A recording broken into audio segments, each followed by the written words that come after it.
నమస్తే అండి, నేను మీ బోన్స్ట్రీను. మొన్న రీసెంట్గా నేను తెలుసున్న వాళ్ళ ఇంటికి వెళ్ళానండి. వెళ్ళినప్పటికీ ఆ అక్క ఈ కాలిన్తో టీవీ క్లీన్ చేస్తుంది అనమాట. అయితే మీరు అనొచ్చు, అన్న కాలిన్తో టీవీ క్లీన్ చేస్తుంది, అది కూడా నువ్వు చెప్పాలా అంటే అండి, ఆవిడ తెలుసో తెలియక ఏం చేస్తుందంటే అండి, డైరెక్ట్ ఈ కాలిన్ ఇంకో చూడండి, ఇలా చూడండి ఒకసారి, ఇక ఇలా కొట్టేస్తుందండి. కొట్టేసేటప్పుడు చూడండి డ్రాప్స్ వచ్చేస్తున్నాయి కిందకి, చూసారు కదా మీరు. ఇక అలా కొట్టకూడదు అనమాట. మీరు అసలు అలాంటి తింగర పనులు చేయకండి. ఎందుకంటే అండి, ఈ కాలిన్ అలా కొట్టేటప్పుడు ఈ డ్రాప్స్ డైరెక్ట్ కిందకి వెళ్ళిపోతాయి అనమాట. అంటే ఇక్కడ ప్రేమ ఉంటుందండి, ఇది డైరెక్ట్ కలిసి ఉంటుంది అనుకుంటారు మీరు, తెలుసో తెలియక. కాదనమాట, ఇక్కడ ప్రేమ ఉంటుంది, ఎడ్జ్ ఉంటుంది అనమాట. ఆ ఎడ్జ్లోకి ఆ వాటర్ వెళ్ళిపోద్ది, వెళ్ళిపోయి అక్కడ పవర్ ఆన్ ఆఫ్ బటన్ ఉంటుందండి, అక్కడ కాలిపోయే ఛాన్స్ చాలా ఎక్కువ ఉంది. అలాగే అక్కడ సర్క్యూట్లు ఉంటాయి కొన్ని, అవి కూడా కాలిపోతాయి అనమాట అండి. మీరు చాలా డబ్బు పెట్టుకుంటారు కదండి, కాబట్టి అంత వేస్ట్ అయిపోద్ది. అలా చేయొద్దండి. మీరు ఏం చేస్తారంటే, టీవీ క్లీన్ చేసేటప్పుడు ఏం చేయాలంటే, ముందుగా డైరెక్ట్ ఇలా క్లాత్ మీద కొట్టుకోండి.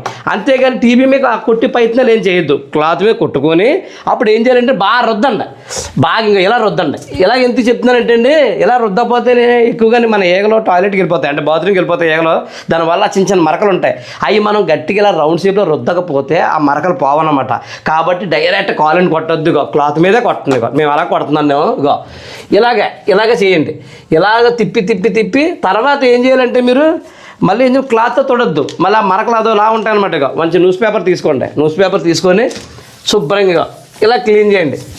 అది ఇలా క్లీన్ చేయడం వల్ల మనకి చాలా నీట్గా ఉంటుంది అనమాట. దానికి కానీ బ్యాలెన్స్ ఉంది, వీడియో క్లీన్ చేస్తాను కాబట్టి మీకు అర్థమైంది అనుకుంటున్నానండి. డైరెక్ట్ ఈ కాలిన్ మాత్రం దాని మీద డైరెక్ట్ కొట్టొద్దు, కొట్టి మీ టీవీని పాడు చేసుకోకండి. అది నేను చెప్పింది మీకు అర్థమైంది అనుకుంటున్నానండి.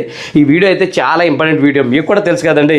కాబట్టి ఈ వీడియో 10 మందికి కూడా షేర్ చేయండి, ఉపయోగపడుతుంది. అలా వీడియో లైక్ చేసి మన పేజ్ని ఫాలో చేయండి.